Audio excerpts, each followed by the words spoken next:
Why don't you take a break? Robert's kind words caught me off guard, bringing tears to my eyes. When was the last time anyone had shown genuine concern for me? His words were a wake-up call. I needed to escape this toxic in-law nightmare. It was time for payback. My name is Sarah, I'm 38 years old, and I'm now happily living in a shared house. Some people raise their eyebrows when they hear that. I could never imagine living with strangers, they say, but after my divorce, I found living alone unbearable. Sharing a house with strangers? Surprisingly, it brought me comfort. There are worse families out there, believe me, I know. It all started 10 years ago when my husband, Ken, and I began our newlywed life in a cozy apartment. Ken had an unmarried sister, Nancy, and their mother, Amelia, who often dropped by uninvited. Ken, you got married before me, huh? Nancy would tease, her tone laced with bitterness. Amelia, ever the instigator, added fuel to the fire with her passive-aggressive comments. Nancy tried to brush it off, saying things like, marriage isn't everything. She tried to sound strong, but her frustration was obvious. Her words had merit, but her actions betrayed her. Nancy bought wedding magazines every month, despite having no immediate plans to marry. She wanted it more than anyone. For 3 years, she dated a man long distance, but their relationship showed no signs of moving forward. Nancy, you're almost 30, Amelia would say, her voice dripping with judgment. If you keep dragging your feet, you won't have kids or find someone to marry. Amelia's relentless nagging made Nancy visibly agitated. It became an unspoken rule not to mention marriage around her, but Amelia ignored this, always managing to push Nancy's buttons. To make matters worse, Amelia constantly compared Nancy to me. Girls like Sarah, who can't remember anything at work and rely on others, are more popular with men, Amelia said with a smirk. Men don't like strong, assertive women like me. It was exhausting. Each time Nancy went on her tirade about her independence being superior, I had to reassure her. No, women like you are admired by men, I'd say, not to flatter her but to keep the peace. Still, she was emotional and difficult to deal with. Then one day, Amelia dropped a bombshell. Why don't we all live together? She said it casually during one of her unannounced visits, leaving Ken, Nancy, and me in stunned silence. Why? Ken asked, visibly annoyed. We see each other all the time anyway. It would be easier to manage one household instead of two, Amelia replied. Don't you think so, Sarah? Ken glanced at me, silently pleading for me to refuse. Meanwhile, Amelia stared expectantly, fully anticipating my agreement. Well, we're still newlyweds, I stammered. We'd like some more time to ourselves. Amelia laughed, her tone mocking. A whole year, and you still feel like newlyweds? Must be nice, huh, Nancy? Aren't you jealous? Nancy's face reddened, but Amelia continued. I guess Nancy will just have to take care of me in my old age. Nancy's expression darkened, her tone was icy. No, since Ken's married, it's his wife's responsibility to take care of you. Absolutely not, I blurted out, nodding in agreement with Ken's nervous reply. Having a man in the house would make Mom feel safer, Nancy added smugly. Ken and Sarah should take her in. I'm out most of the time for work, Ken protested. Amelia's presence was suffocating, and the thought of living with her was unbearable, yet Nancy seized the moment, pushing me into a corner. I bet Sarah doesn't want to live with Mom, because they're strangers. She's your Amelia, after all, who wouldn't find that annoying? I looked to Ken for support, but he avoided my gaze. I felt abandoned, left to fend for myself. Nancy, clearly enjoying the chaos, smirked. Since Ken and Sarah don't want to, they should be the ones to live with Mom. Her delight at my misery was evident. I thought I was good to you, but I guess you're just an ungrateful daughter-in-law, Amelia snapped one day. From that moment, our already strained relationship deteriorated even further. One afternoon, she showed up unannounced and declared, I'm hosting a party, and I need you to come up with some dishes for me to serve. A party? Serving dishes? I asked, confused. You mean you want me to cook for this party? Of course, why would I do that? That doesn't make any sense. Wait, what? I asked, incredulous. You'll make the food, and I'll tell everyone I cooked it. Oh, and we'll host the party here at your house, Amelia explained nonchalantly. Wait, what? Do you have a problem with that? She asked, her tone daring me to challenge her.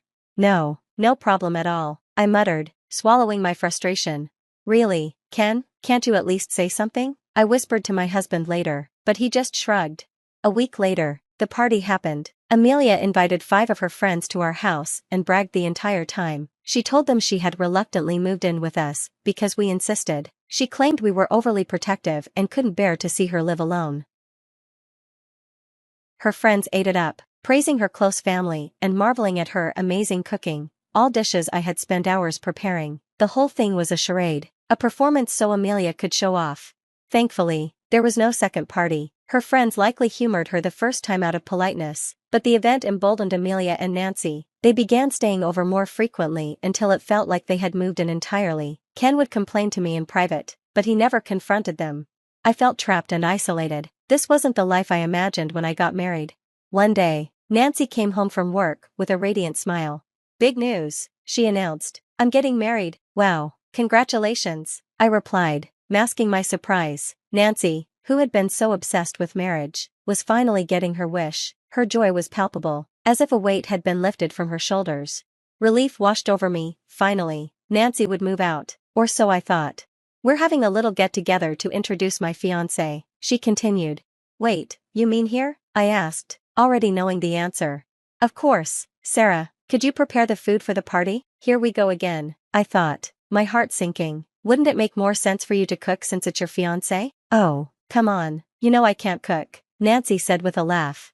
And that was the crux of it. Nancy, who had lived at home her entire life, had never bothered to learn even the basics. Suddenly, everything clicked. Amelia's eagerness to move in with us wasn't just about meddling, it was exhaustion. She had spent years doing everything for Nancy and was ready to offload the burden. I watched, disheartened, as Nancy and Ken, both hopeless in the kitchen, planned the menu. Ordering food would have been simpler, but I knew the expense would fall on us. Ken would grumble later, but never to their faces. Divorce crossed my mind more and more, but with no savings and nowhere to go, I felt stuck. When the day of the party arrived, Nancy's fiancé, Robert, seemed like a breath of fresh air. "Wow, this looks amazing," he said, complimenting the food Nancy was pretending to have made. "I've never had your cooking before," he added, smiling warmly at her. "Well, we've been in a long-distance relationship, so there weren't many chances," Nancy replied, playing the part perfectly. Robert was polite, attentive, and far too good for her. He even helped Amelia and made an effort to talk to me. If only Ken could learn a thing or two, I thought bitterly. The evening went smoothly, with everyone praising the food. "I'm so relieved it's over," I thought, until Nancy's smug voice interrupted my peace. "So, Sarah, what are you going to do when I move out? I'm sure you'll miss me." "Not one bit," I silently prayed. Shortly after the wedding, Nancy moved out. I hoped things would improve, but Amelia only became more demanding. "Sarah, take me out," she barked one Saturday morning while Ken lay in bed. "I'm tired," Ken mumbled. "Leave me alone." "You always say that," she snapped. Then, turning to me, "Sarah, take me out." Of course, it had fallen to me again. "I'm not feeling well today," I tried to protest. "I don't care," she shot back. "Family should be fair. If your health is prioritized, my desire to go out should be respected too." I stared at her, dumbfounded. Fair? The irony was almost laughable. "I'm really not feeling well. I'm nauseous and have a headache," I said weakly. "It's just a cold. Rest, and you'll be fine," Amelia replied dismissively. "Should I just sleep, then? Who's going to do the chores?" I asked, frustrated. "You talk about fairness, but you never consider doing your part," I muttered. "You're just weak, don't exaggerate," she snapped. I've never heard of a cold being cured by whining about it. Her indifference only made me feel worse, so I decided to ignore her.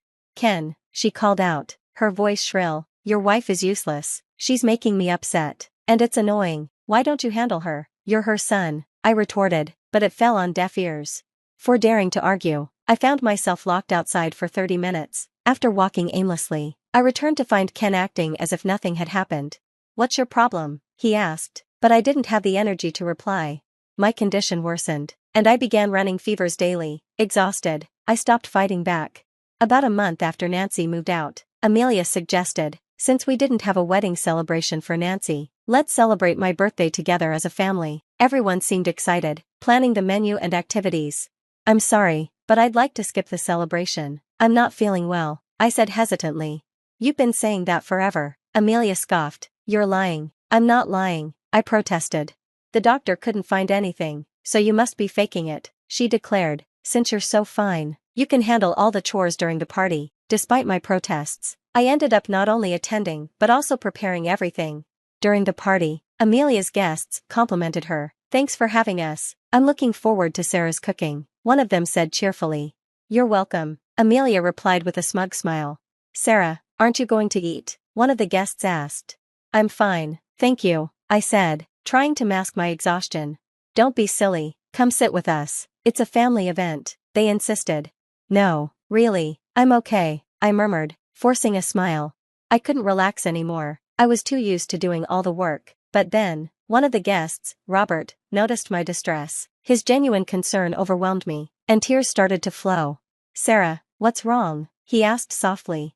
I'm sorry, I whispered. It's just, no one has been this kind to me in a long time. Let's get some fresh air, he suggested, leading me outside. Thank you, I said, finally feeling seen. Why don't you tell me what's really going on? He prompted gently. I don't even know where to start, I admitted, my voice trembling. Before I knew it, I was telling him everything, the neglect, the manipulation, the constant exhaustion. His expression grew stern. This is unacceptable, he declared and marched back inside.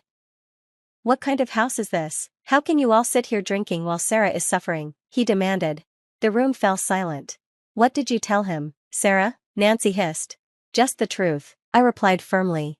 Nancy, you've been having Sarah cook all your food, haven't you? Robert asked, his voice full of accusation.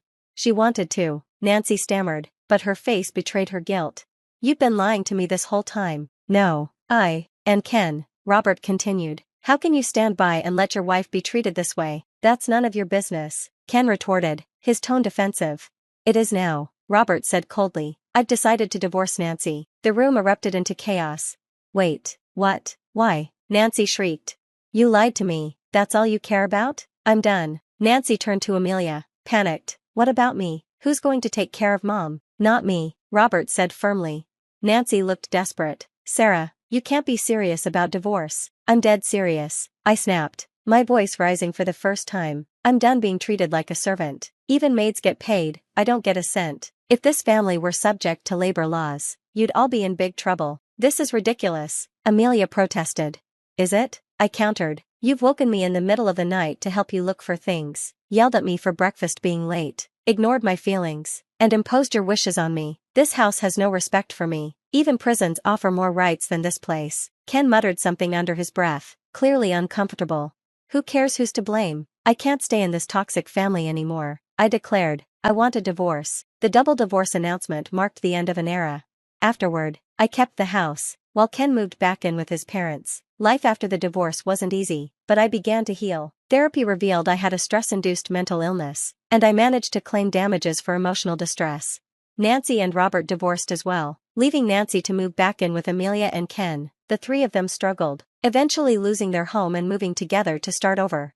As for me, I found peace. I became a preschool teacher, a dream I had abandoned long ago. Now, I live in a shared house with other women and rescue cats, surrounded by love and laughter. I built a new life for myself. Happiness isn't tied to marriage or children, and I'm living proof of that.